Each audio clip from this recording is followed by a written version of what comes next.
How's it going, guys? Winter Kills here, and welcome to a brand new week, and with it, the start of more locals feature matches. Now, this is a long match here, as I'm sure you guys can tell by the actual length of the video, and I've had to do a lot of talking today for recording, and I do not want to completely destroy my voice, so I might be a little quiet on this particular feature, but we are in round one here, and we have Shaddoll Invoked Dogmatica. You guys are going to be seeing a lot of the Shaddoll Invoked Dogma deck, a few different variants coming up over the next couple matches, versus Cyber Dragon here, the deck that has been on the channel quite a bit, because we actually do have a pretty dedicated set of Cyber Dragon players at our locals, so hopefully you guys are looking forward to this one.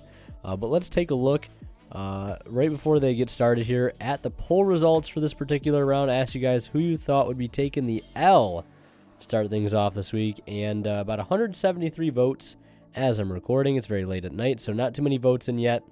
About 58% of you guys thinking that Cyber Dragon is going to lose, but we do have some very dedicated Cyber Dragon fans in the comments. So yeah, that's not surprising to see. Majin Vegeta 43, got to show support for my Cyber Dragon fan. There's always a couple of those comments.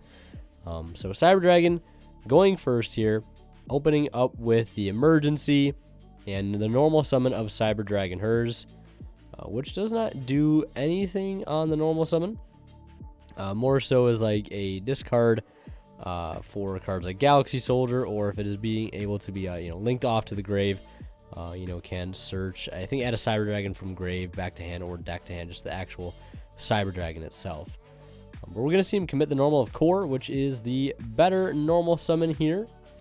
And we're going to see that normal summon be met with an Ash, which is very, very unfortunate. I mean, sometimes that is enough to stop it, but other times the deck does have extenders in the form of, like, Repair Plant. He could have linked into Almirage and then Repair Planted. Got Galaxy Soldier and kept going, but it does not seem to be the case here, as he ends his turn and our Shaddoll Invoked Dogma player leads with Pot of Prosperity, one of the best new consistency cards to be released in quite some time. And it looks like he will banish 6 or 3, banishing 3 here.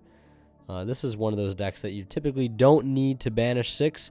Banishing 6 is usually only ever needed if your hand is extremely subpar and you need to find one very specific card, or else you really don't have a follow-up. So we can assume he definitely has a follow-up in hand if he did not hit off of that Prosperity. So it looks like he will activate the Meltdown that he got off the Prosperity, and that in turn will grab a copy of Alistair. And we'll see if Alistair resolves here. Alistair doesn't usually get a chance to resolve. It is usually met with Ash, Imperm, Valor, you name it. And for good reason, you do not want them to get access to Invocation, because if they do that, they can establish the loop with Invocation, and like Fusion for Mechaba, and then the Invocation goes back in the deck, Alistair goes your hand. You've secured your normal summon, you have monster negate fodder, so if you can prevent that chain from happening by negating the Alistair, very, very good thing to do. It keeps them out of a very powerful extra deck monster in that of Mechaba. We're going to see him link the Invoker into Almirage and into Secure Gardener, and that is going to allow him to special summon Dogmatica Ecclesia, and that will search on summon the Dogmatica Maximus, card we don't really see too often. Accidentally flipping the card over there.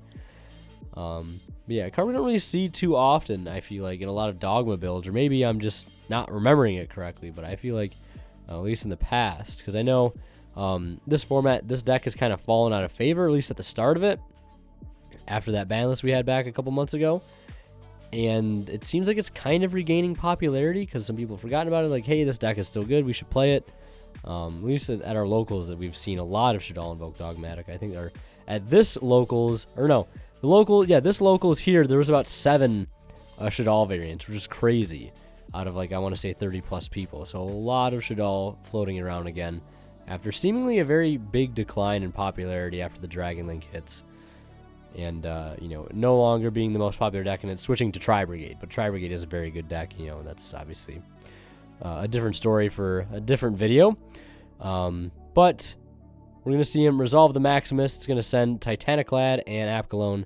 And our Cyber Dragon player is going to send Nova and Link Spider. Nova might seem a little scary, but not really having too many big targets to summon off other than Rampage Dragon, which luckily will not do anything, I believe, on our Shaddoll Invoked player's turn. I know sometimes, like me in particular, if I play against Cyber Dragon, sometimes I'm very afraid of what will what the Nova will summon if I destroy it. But some decks may not have the room for a big Unga Bunga fusion monster, and this looks like this is one of those scenarios where that ends up being the case. So we're gonna see him actually go battle phase, an early battle phase here to kill the Cyber Dragon core. And then we're gonna see him follow up with Shaddoll Fusion, and I guess this makes sense as to why we're seeing that early battle phase, because Cyber Dragon core does have a nice graveyard effect, and if you can put it in the graveyard first and then banish it with a card like Ariel, why not do it, especially if you know you're not going to be able to OTK this turn. Get that card into the grave by your own actions, and then remove it with a card after the fact, like Ariel. Like, insane card to have access to in the Shaddoll deck, especially when you can send it directly from the deck and get a body on board for it. That also sends more really good cards from your deck. So looks like he's just going to banish Nova, Ash Blossom, because I don't think there's a better choice in the grave, and that Cyber Dragon core. And also in doing so is removing targets for overflow. So we need Cyber Dragons in grave and field to banish to non-target pop up to that many monsters. So it looks like the construct ended up sending another Shaddoll Fusion, which is an interesting choice. There's now 2 Shaddoll Fusions in the grave. And now we're going to see the Titaniclad, the Ashen Dragon, go ahead and add a Dogmatica monster or special summon it here in the end phase. And he's going to go ahead and add Dogmatica the Knighted Fleur-de-Lis, one of my favorite Dogmatica cards. Just looks so incredibly nice, and it has a very cool name, I gotta say. And that's going to be a very strong card to have here as our Cyber Dragon player starts his turn. A non-target monster negate is really good. And as most of you guys have probably seen, a lot of the Cyber Dragon decks that have come up on the channel here in the features tend to have a very strong gravitation towards the Dragoon package. And, with it being a rogue deck, kind of makes sense, because rogue decks tend to have a harder time playing through boards that tier 1 decks set up, and again, just general hand trap interaction. So if you have something in your extra deck that allows you to recover from said interactions, especially one that has as high as a payoff as Dragoon does, of course it is going to find its way into the extra deck, and that's why I think Anaconda, Red Eyes Fusion, or Dragoon, any of those cards needs to be addressed on this upcoming October ban list. And this is one of those times where, I've actually had a chance to play meta and rogue this format, and I'm actually very much looking forward to a new ban list to hopefully spark some change. Nothing drastic, because I don't think anything drastic really needs to happen. But of course, that is just my humble opinion. And now we're going to see our Cyber Dragon player activate Pot of Prosperity, revealing Overflow, Lightning Storm, and Dark Magician. 2 of those 3 cards, unfortunately, being dead in this scenario, Lightning Storm and DM. So it looks like he'll take the Overflow. I don't know how good the Overflow is going to be here. I think earlier in the turn we saw him activate Rampage Dragon, which allows him to Foolish Light Machines up to like 3, and then it can attack that many, like it can gain that many attacks. So I think we saw him send Core and Hers. Hers got him a search, and in doing that too, finding the Overflow is actually really good, because now he has kind of a loaded graveyard in which to use the Overflow with. So now we're going to see him normal summon Cyber Dragon Hers, Link for Almirage, and that is going to make live the Phantasmate that has been burning a hole in our Shaddoll Invoked player's hand here, waiting for a Link summon. And I think our Cyber Dragon player is contemplating an Ash, and he is going to fire it, and it will go through, stopping Phantasmate from coming out. And it looks like on the resolution of the Ash, or at least maybe in response to it, we're going to see Shaddoll Schism get activated, which is an absurd card, basically going to allow him to fuse from, fuse using materials from his grave for the fusion summon of a Shaddoll monster, and then all in the same effect. If his opponent has a monster in the field that has the same attribute as the one that he summoned, he can send it non-target. Actually, I'm not sure if it targets, but it just sends, which is really insane. And with Meltdown being up, won't be able to activate cards and effect response to cards summoned that way. At least how it's worded on the field spell. Meltdown's also an insane card too, let's not forget. And it looks like he will send off the Rampage Dragon because it is a dark monster. And yeah, now having Construct and Winda and Maximus and Ecclesia with Secure Gardener, Meltdown up as our Cyber Dragon player passes turn here. I don't really see too much that can be done here in terms of trying to make a comeback. And, I mean, this board is already so well established. I mean, he knows he has the Overflow. I think that's, like, the only card he knows, plus the card he may have searched earlier. But this shouldn't be too hard to play through. In fact, you don't even really need to do much. You could literally just go right into the battle phase, and I think that's what we're going to see happen here, and just try to force a game since Almirage is a 0-attack body. 1,000 from the Secure Gardener. He'll try to attack with Winda, but I think he remembers that, oh yeah, you know, I can't attack directly with the card that I summoned off of Schism. So catching that and swinging in for 28 and 15 direct, which is actually not game. I think Maximus only has 1,500 attack, so even if you would have put the Maximus in attack, would not have been game. Just short by 100. And I'm not sure if there's anything else he could have done to commit to the board to possibly actually go for a game there. I know he has a Phantasma in hand, and other than that, I'm not sure what the other cards are. And he'll pass turn there. Knowing that, it looks like he might have double Phantasma Fleur-de-Lis. So yeah, he could have summoned the Fleur-de-Lis. But maybe, again, like, there's no rush, right? Like, what is the rush at this point to try to OTK? He's very low on card advantage at this point, and you have one of the strongest fusion monsters in the game backed up by Fleur-de-Lis. You know, Winda's crazy. So we are going to see him activate Emergency, and that is going to add Cyber Dragon Noxer, which is a very good recovery card in this situation. Normally, but earlier we saw the Nova get banished from the grave by Ariel, so normally it's a very good revival target for Noxer to be able to overlay into Infinity, or, you know, reviving Infinity itself. But we're going to see Overflow activate, and it is going to banish one being hers, and we'll see what else he is going to banish here. I don't really think he has that many targets. So, I mean, if he is going to banish one, I mean, he better pick a good target, because there is not too many options. Obviously, cannot clear the Winda either, because we know, as crazy as a card as Winda is, for some reason it has the effect on it that says it cannot be destroyed by the opponent's card effects, or by card effects period. Or yeah, by your opponent's card effects. So looks like he's actually just going to overflow the Schism, and then we're going to see Lightning Storm to follow that up. And of course, the Winda still persists through all of this, because again, it cannot be destroyed by the opponent's card effects. And Maximus surviving because it's in defense. And we're going to see Construct activate, add back a Shaddoll spell trap from grave. When it hits the grave, it's going to add back not Schism here, but going for Shaddoll Fusion instead. Maybe feeling that might be a better card to grab in this scenario. He does try to commit to the extra deck in some way, shape, or form, which he might very well be able to do, but he's going to Fleur-de-Lis that Noxer. No way he's letting that go through right now. And, yeah, that was his one special summon too, so, like, or would have been his one special summon, and it looks like he will scoop as we head into a game 2. Shaddoll Invoked Dogmatica up one game here in this match, just one game away from taking the dub. And as they get ready to start game 2, I want to give a quick shout out to Imperium Duelist. If you guys are looking for some amazing TCG accessories, such as cloth playmats, binders, deck boxes, dice, backpacks, and more, even apparel too, check out Imperium Duelist at the link below. I have a discount code with them and have for quite some time. Winner kills 10 off at checkout will save you guys 10% off your entire order. Again, definitely check them out at the link below. ImperiumDuelist.com. They sell all sorts of amazing things.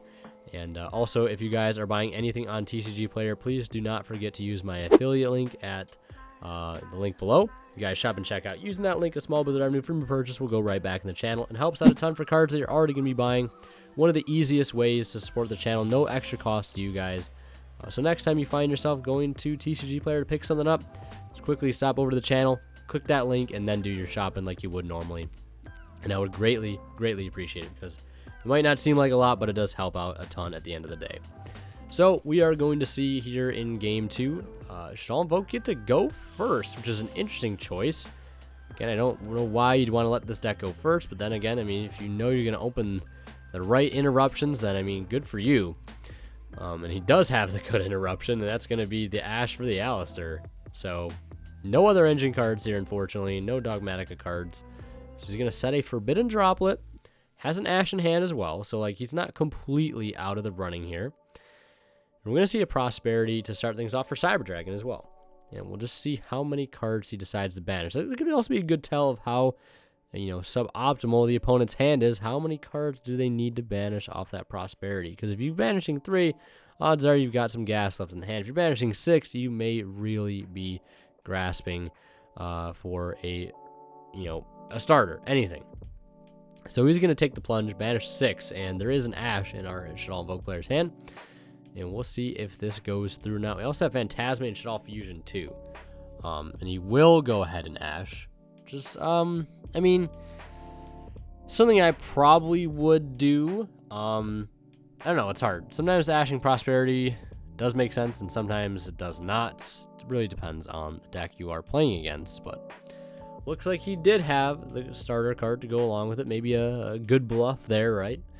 Go ahead, add the Cyber Dragon hers, and see if he has the Cyber Dragon core normal summon. It looks like he does, and we'll see if he has a response here. We know he has the Forbidden Droplet set, so we could of course go ahead and use that here if you wanted to, but I think there are bigger things to probably want to try and hit later on. And again, like the scariest thing Cyber Dragon is going to be able to do outside of contact fusioning in this day and age is going to be able to summon that Red Eyes Dark Dragoon, because how easily it can access, you know, a Link 2.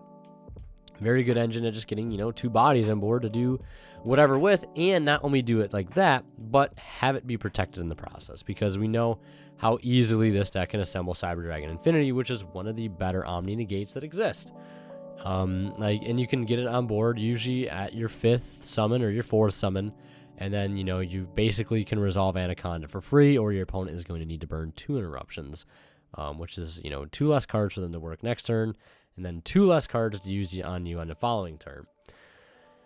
And sometimes those interruptions come at a cost extra, like a card like Droplet. So we're going to see him link for a core. That's going to trigger Phantasma to get him a draw of 2. And allow him to recycle 1. Looks like he drew Droll and Lockbird and Meltdown. And deeming that Meltdown is probably a better card to keep alongside Shaddoll Fusion. So, like, definitely put back the Droll and Lockbird here. Especially since I think Cyber Dragon's already done as much searching as it's probably going to do this turn. Once you use Emergency and Core, like, I don't... Unless he has Repair Plant, of course, I don't really think there's much searching that it's going to do outside of that. So, Cyber Rev System is going to activate. It's going to bring out Cyber Dragon Core from the grave. And here we go. Link 2. Not going for Cyber Dragon Seeger. Going for Predaplant Verte Anaconda. Love it or hate it, you gotta play it while you can, right? Got to keep up with the times. Be competitive. As competitive as you possibly can. Actually, I don't think our Shaddoll Invoked player drew into Meltdown. That might be Natty or Servant, which is so good. And yeah, pay 2K. No way I'm letting that go of having Droplet set, so no surprise we see that happen. Negate the Verte, and make it so he cannot respond with monster effects in this scenario. Imagine if he had Forbidden Lance. How clowned he would absolutely be. Because if he had Forbidden Lance, I think our Shaddoll Invoked player would absolutely instantaneously lose this game. Or even something like Sky Striker Eagle Booster would have been nuts, because he did not want to discard one of those valuable spells in hand. So either he did draw Meltdown off that, it's hard to tell. He has, I know one of them is Shaddoll Fusion. The other one looks like two Nadir Servant. It's hard to tell, because they kind of look similar at that angle, like Meltdown and Nadir. So He does have a monster special in the extra deck that is going to make live the Shaddoll Fusion, and I'm just now noticing that I'm 2/3 the way through this commentary, and holding pretty strong. Throat's getting a little scratchy, but we're chilling. I think we're good. Been taking small breaks periodically. I don't know if you guys have been able to tell, but hopefully not, as that means I'm doing it well. But now we're going to see him activate Shaddoll Dragon, which I believe was sent off the Shaddoll Fusion. And this is going to attempt to pop that set card on the opponent's side of the field. And it's going to be an impermanence, which I think is going to hit Construct here. Which, I mean, doesn't really matter. And then we're going to see, I think, the most unfortunate thing we've seen this entire video, which is our Shaddoll Invoked Dogmatic player making the mistake that everybody makes once, maybe even twice, is activating a spell in the same column that a set imperm was activated in. You really do hate to see it, but we're going to see him go into the battle phase, attack over the Anaconda for 19, and then 28 direct from Construct, linking Construct main phase 2 into Gravity Controller. That is going to recycle the Shaddoll Fusion back to the hand, and that will do it for his turn.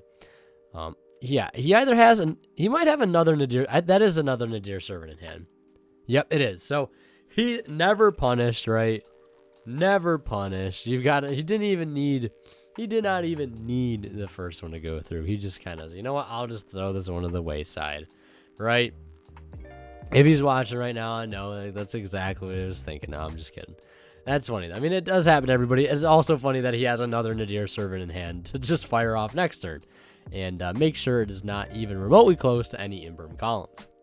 Now we're going to go ahead and see him activate Cyber Repair Plant, start off our Cyber Dragon player's turn. It's going to add Galaxy Soldier, and the real juice here would be if he discarded hers, which I think we knew he had at this point. So Soldier discarding hers, chaining 1 Soldier, chaining 2 hers, going to chain block successfully the Soldier, and also get him a free discard for the Soldier that he's searching. A very efficient way to go about using Galaxy Soldier in this deck. So pitching Cyber Dragon to summon Galaxy Soldier, and 2 level 5 light machines. You know what's coming out next. It's not Constellar Pleiades, it's Cyber Dragon Nova. And that's his 3rd summon. And Infinity is his 4th. So very, very effective way to get to an Omni Negate in this deck. And not only an Omni Negate, but a card like Zeus can be assembled so easily. And not to mention, you also have the effect of Infinity to give you more materials. So now turning, I would have been a 4 material Zeus into a 5 material. Granted, you know, odd numbers don't really matter too much for Zeus, but, you know, better than nothing, right? So we're going to see him go into the battle phase, attack over the Phantasme, and swing in direct with the core, and it'll make a 5 material Zeus and pass. So I guess, I mean, it's beneficial here to go for 5, I guess, than 4, because he is 1 away from, you know, 3 wipes instead of 2. So if he does destroy something else, he can use Zeus to attach from hand deck or, I think, extra deck to give it that 6th material. So ending on Zeus with 2 sends, which at this point, it's hard to determine whether or not leaving Infinity or going for Zeus would have been better.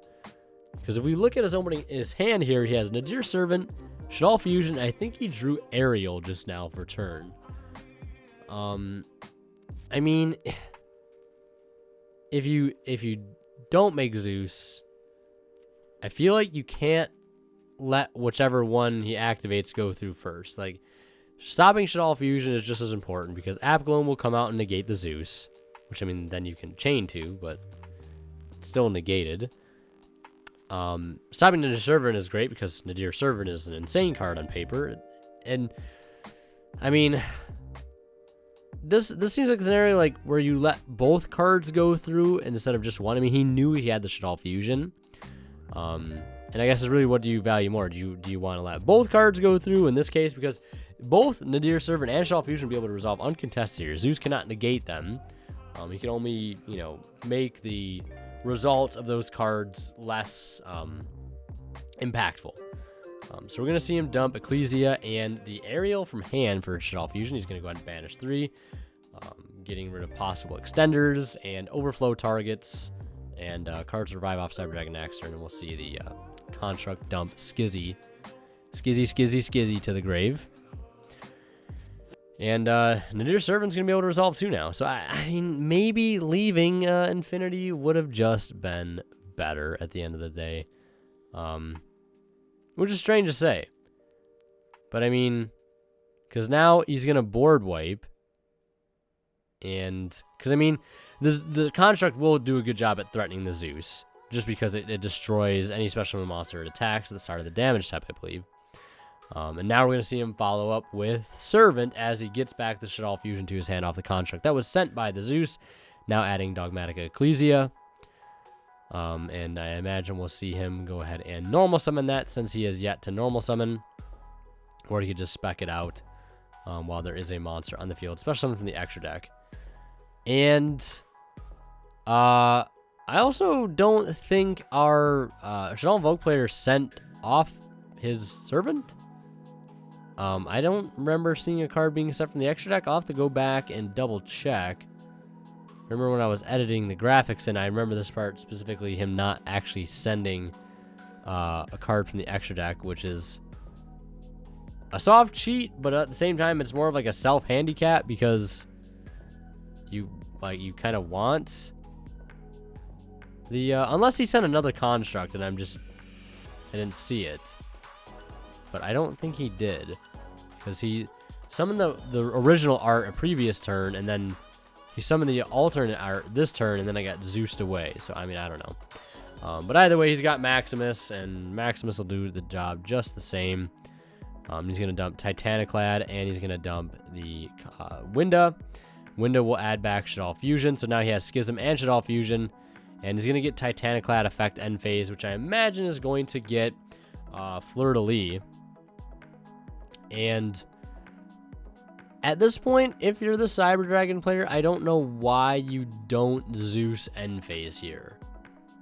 Like, when he activates Titaniclad, I don't see a single reason as to why you don't Zeus away these 3 cards. Because then you turn off Fleur de Lis. Now you're stuck in this weird position where if you try to Zeus, you don't have enough materials to chain to the Fleur. I'm mind blown by this, actually. I am. I'm speechless. Very rare. And then our Cyber Dragon player just passes back after switching Zeus to attack. And then our Shaddoll Invoked player passes after drawing Droll. What is going on here? Like, can somebody in the comments give me a reason, any reason remotely, like, remotely logical reason as to why you don't Zeus end phase? Did I miss something? Like, I don't know. Zeus should have been used already, and our Cyber Dragon player would have been in a much better spot for it. Just kind of a stalemate for a few turns, and our Shaddoll Invoked player will find Alistair on this this turn now, and the normal summon will go through. No Ash. Gonna search an ultimate rare invocation from deck to hand, might I add, looking very nice. And plenty of light targets in the grave. It's one of the great things about playing against Cyber Dragon is you basically have free light fodder in the opponent's grave for the entire duration of the match. You're going to see him banish Alistair from his field and banish the core from his opponent's grave. And I'm going to summon Invoked Mechaba. There's that Omni Negate. Invocation will activate, adding back the Alistair. So at this point, you've completely screwed yourself out of resolving Zeus. He's going to activate Fleur de Lis. And, I mean, at this point, if you're unfamiliar with how Alistair works, like, you're like, okay, how's he getting over my Zeus? Without crashing with the Fleur de Lis. Like, he's going to attack into the Zeus with Mechaba, pitch the Alistair in damage step, and attack in for a game there with the Maximus as he's only at 800, and Shaddoll Invoked taking this one 2-0 after a very obscure handling of Zeus. But thank you guys so much for watching. If you want to see more of my content, click on one of the videos popping up on the bottom of the screen right now. And a special thanks to Cadillacs84, Pony Start, and Keith Stidgers for going above and beyond to support this channel.